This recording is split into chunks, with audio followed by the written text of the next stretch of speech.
Tem noite que a gente escuta os grilos e tem noite que só se ouve o silêncio pesado da mata. Aqui é Jonas Meia Face, metade vivo, metade além. E hoje, quem se senta comigo na beira da fogueira é Hannah, lá do fundão do Mato Grosso do Sul. Ela veio contar o que matou as cabras da fazenda. Hannah, a roda é sua. Obrigada, Jonas. Eu achei que nunca ia falar disso em voz alta, mas às vezes a gente guarda coisa demais dentro da gente e começa a ouvir até quando não tem ninguém falando. Isso aconteceu no fim de julho, em 2021. Eu estava ajudando meu pai numa fazenda isolada, perto da divisa com o Paraguai. Terra seca, cercada de mato e pouca alma viva por perto. A gente criava umas cabras e umas galinhas, coisa pequena, sabe? Mas de uma semana para outra, elas começaram a morrer.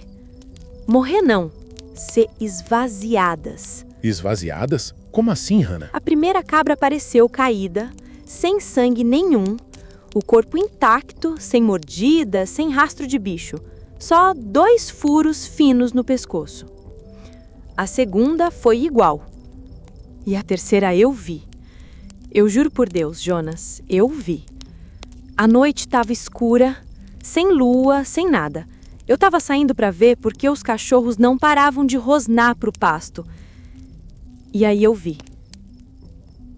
Um bicho, baixo, preto, com a pele esticada, quase brilhando, como couro molhado.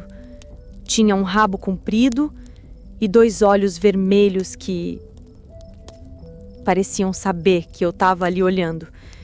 Ele estava em cima da cabra e tinha um focinho fino, como de tamanduá, mais curvado, e sugava. Sugava sem fazer barulho.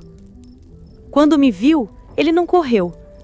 Ele rastejou, rápido, pro mato. Você seguiu ele? Tentou ver de novo? Não, porque eu senti que ele não tinha ido embora. Só estava esperando escurecer mais. E Jonas, na noite seguinte, ele voltou. Dessa vez foram 4 cabras, todas com os mesmos 2 furos, todas sem uma gota de sangue. Meu pai chamou um amigo do exército que já tinha servido na fronteira. Ele foi lá com uma lanterna forte e uma espingarda. Achou rastros, mas não de pata. Eram marcas de 3 dedos finos e algo como garras atrás. E onde ele parou, tinha marcas nas árvores, como se algo subisse direto para o galho mais alto. Ele disse: "Não é daqui. Seja lá o que for, não é daqui." Tem bicho que vem do mato. E tem coisa que vem de onde nem mapa alcança. Hannah, obrigado por dividir esse peso. E você que ouviu até agora, nunca olhe demais para o escuro. Às vezes, ele está te olhando de volta com olhos vermelhos e sede de silêncio. A gente se vê na próxima fogueira. Aqui, com Jonas Meia Face. Boa noite.